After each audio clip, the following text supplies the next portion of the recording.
ప్రతి మనువు స్వర్గంలో మునుముందే ముడిపడుతుందా? ఆ మాటే నిజమైతే ఈ చట్టం విడగొడుతుందా?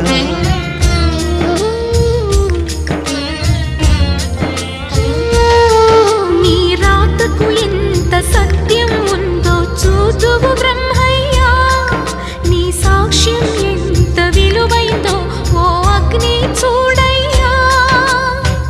నువ్వు రామా అరుంధతి, ఇదే నీ దర్శన ఫలమైతే ఎటైనా దాగిపోవమ్మా.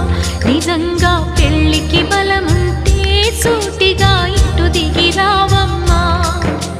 పందిరి వేసిన ఆకాశానికి ఇవ్వమ్మా ఆహ్వానం, పీటను వేసిన ఈ నేలమ్మకి ఇవ్వమ్మా